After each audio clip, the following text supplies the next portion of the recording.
ময়মনসিংহের ভালুকায় একটি কারখানায় ইফতারের বিরিয়ানি খেয়ে হঠাৎ অসুস্থ হয়ে পড়েছেন প্রায় 40 থেকে 50 জন শ্রমিক। তাদের মধ্যে কয়েকজন গুরুতর অসুস্থ হওয়ায় উন্নত চিকিৎসার জন্য ময়মনসিংহে পাঠানো হয়েছে। বৃহস্পতিবার ইফতারের সময় ভালুকার গ্লোবাল শুজ লিমিটেড কারখানায় এই ঘটনা ঘটে। অসুস্থ শ্রমিকদের দ্রুত ভালুকা উপজেলা স্বাস্থ্য কমপ্লেক্সে নেওয়া হলে সেখানে প্রাথমিক চিকিৎসা দেওয়া হয়। শ্রমিকরা জানায়, কারখানাটিতে প্রায় 1200 শ্রমিক কর্মরত আছেন। রমজান মাসে প্রতিদিনই শ্রমিকদের জন্য কারখানার পক্ষ থেকে ইফতারের ব্যবস্থা করা হয়। বৃহস্পতিবার ইফতারের জন্য উপজেলার সিড স্টোর বাজারের খান হোটেল থেকে বিরিয়ানি সরবরাহ করা হয়। কারখানার সুইং সেকশনে কর্মরত শ্রমিক ফাহাদ মিয়া জানান, ইফতার করার 5 থেকে 10 মিনিটের মধ্যেই কয়েকজন শ্রমিক হঠাৎ বমি করতে শুরু করেন এবং একে একে অনেকে অসুস্থ হয়ে পড়েন। সুইং সেকশনের ইনচার্জ আমিনুল ইসলাম বলেন, কারখানা কর্তৃপক্ষ শ্রমিকদের জন্য ইফতারের ব্যবস্থা করে থাকে। বৃহস্পতিবার ইফতারে বিরিয়ানি দেওয়া হয়। বিরিয়ানি খাওয়ার পর প্রায় 50 জন শ্রমিক অসুস্থ হয়ে পড়েন। পরে তাদের দ্রুত ভালুকা উপজেলা স্বাস্থ্য কমপ্লেক্সে নেওয়া হয়। সেখানে কয়েকজনের অবস্থা গুরুতর হওয়ায় উন্নত চিকিৎসার জন্য ময়মনসিংহে পাঠানো হয়েছে।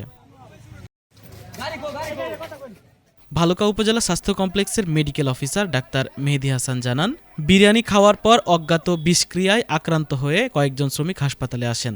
তাদের প্রাথমিক চিকিৎসা দেওয়া হয়েছে। এর মধ্যে কয়েকজনকে উন্নত চিকিৎসার জন্য ময়মনসিংহ মেডিকেল কলেজ হাসপাতালে পাঠানো হয়েছে। খাবার দুই ধরনের ছিল, একটা হলো ইরানি আর একটা হলো পোলাও। যারা সাদাটি খাইছে তারা বমি করছে আর যারা লালটি খাইছিল তারাও মোটামুটি সবাই করছে। এইটুকু এখানে করতেছে আর লইতেছে। খাওয়ার কতক্ষণ করে? খাওয়ার সর্বোচ্চ 10 মিনিট 5 মিনিট করে 5-10 মিনিট করে বেড়ে গেছে। অর্থাৎ যারা খাইছে প্রত্যেকেই অসুস্থ হয়ে গেছে। প্রত্যেকেই মোটামুটি 50-60 জন।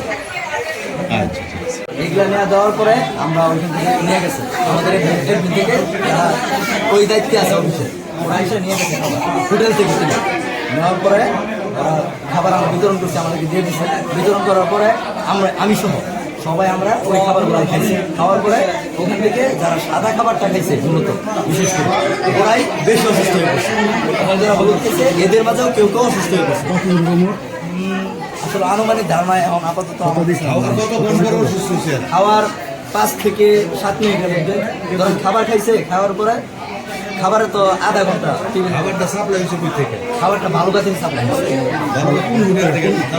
সেটা তো আমি বলতে পারলাম, আমি তো করেছিলাম।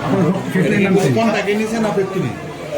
বুঝিনি খাবারটা কোনো কোনটাকে গেছে না ফ্যাক্টরির পক্ষ থেকে গেছে? ওটা হচ্ছে আমাদের যারা ওই অ্যাডমিন ডিপার্টমেন্ট আছে ওরা বলতে পারবে খাবারটা কোনটাকে নিয়েছে না এইভাবে কিনে নিয়ে গেছে। তো আমাদেরকে নিয়ে খাবারটা দিছে, আমরা ওইখান থেকে 7:30 থেকে এই পয়জনের কেসগুলো যে কোনো সময় খুবই খারাপ হয়ে যেতে পারে।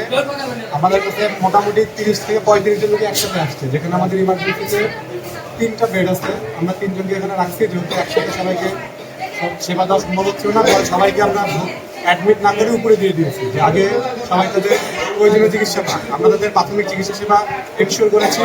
তাদেরকে মোটামুটি অনেকেই স্ট্যাবল হয়েছে, কিন্তু যেহেতু এটা আননোন পয়জনিং, এই পয়জনের ক্ষেত্রে রোগীগুলো সাধারণত 2 থেকে 3 দিন এদের একটা রেস্ট থেকে যায়।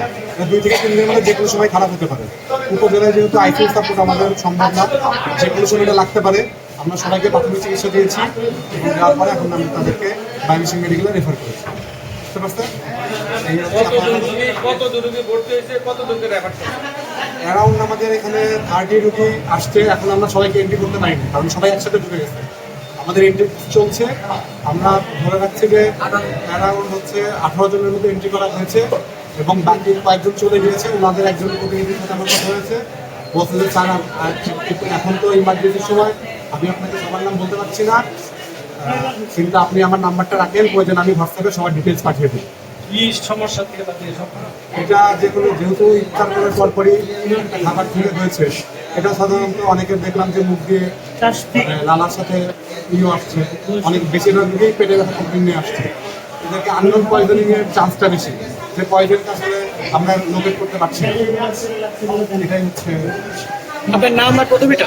আমি ডক্টর মেহেদি হাসান খান, আমি সহকারী সার্জন হিসেবে 48 বিসিএসে এই উপজেলাতে 1 মাস হলো কর্মরত আছি। আপনি মেডিকেল অফিসার? জি, সহকারী সার্জন মেডিকেল অফিস।